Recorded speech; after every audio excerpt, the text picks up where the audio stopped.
we've seen now 2 fully padded practices for the 2022 Bears. And my question remains, where's Teven Jenkins?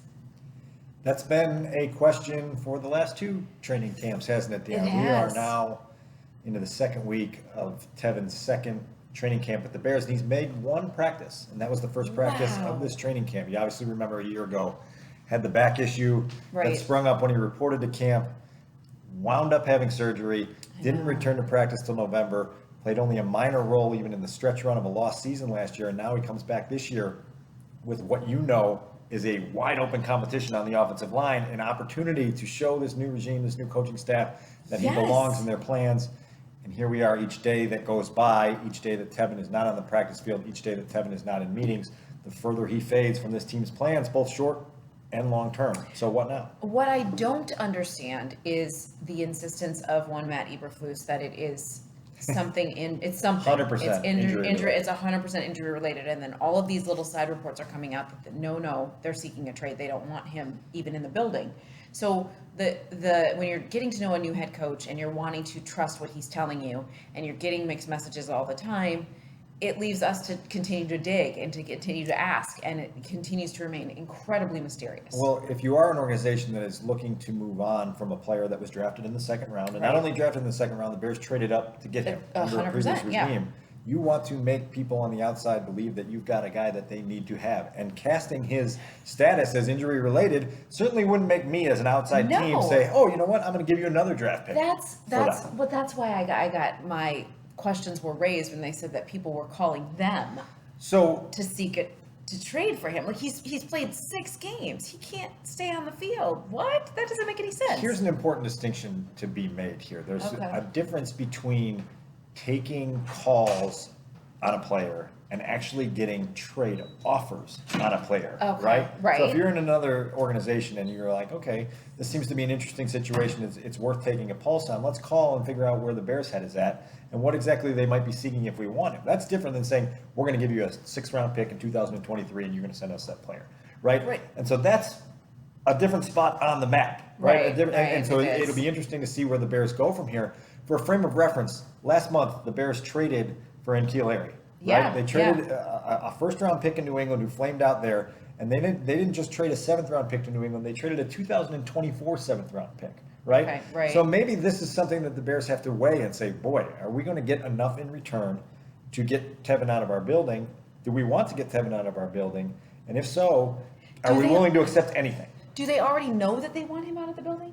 Is that what you take from all of this? What I take from all of this is that for a guy that needs to prove to this organization that he belongs in their plans, he's not doing anything to show them that he belongs in their plans. Matt Eberflus said it today. Anytime you miss on the grass, it's not good for the player, it's not good for the team.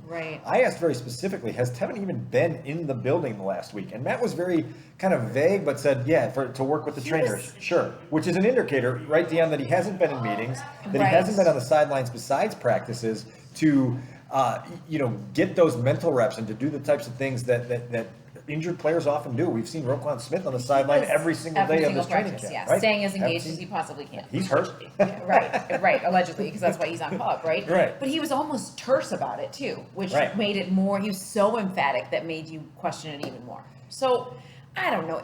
It's weird. The longer it goes, the weirder it gets, the more vague they are, the more insistent that they are that it has nothing to do with us wanting him out of the building. It seems like they're insisting too much, right? Like that's the direction that they're going in. Listen, Teven was widely regarded as a top 40 prospect in the 2021 draft. One of the reasons he slipped to the 2nd round and the Bears were able to move up to get him is because there were questions around the league about 2 things. One, his durability and availability, right? His final season at Oklahoma State ended with a separate back injury than the one that popped up last summer, and he opted to not return to the field to protect his NFL future.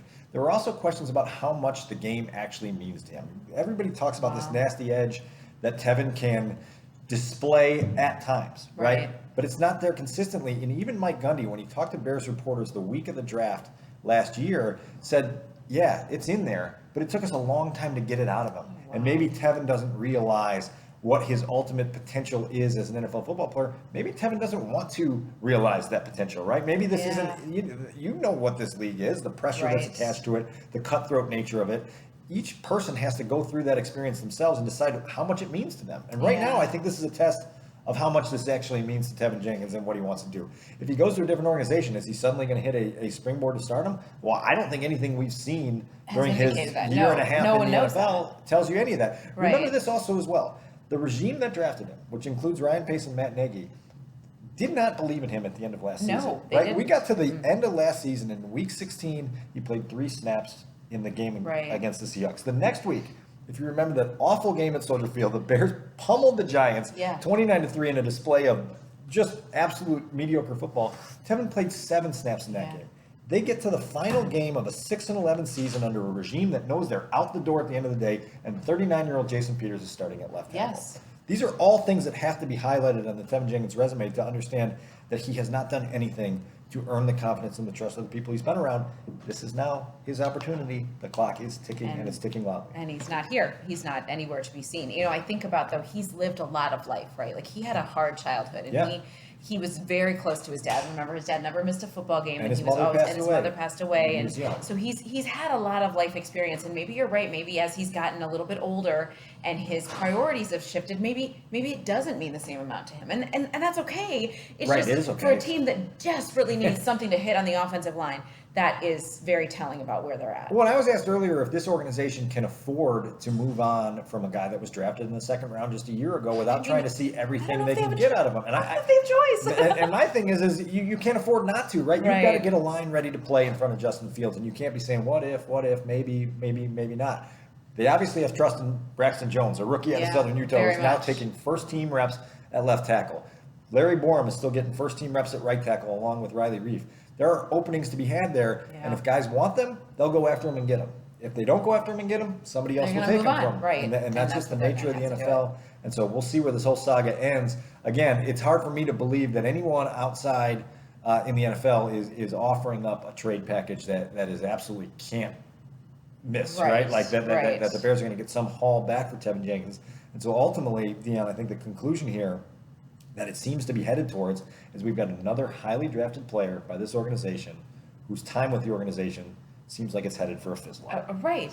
But I guess I still go back to that random, or I guess it was last Friday when Eberflus said, well, he woke up with something. Like, was that the plan? Is that how they were going to say it? Like, I wake up with something every single day. Sometimes it's agitation. Sometimes it's like a lower back injury. Sometimes it's neck stiffness. Sometimes it's great eagerness to attack the day like we're doing today. What did Rick Hahn say this week? I'm short on sleep and in a crap mood. That's just about daily when I wake up. Yeah, you woke up with something this morning.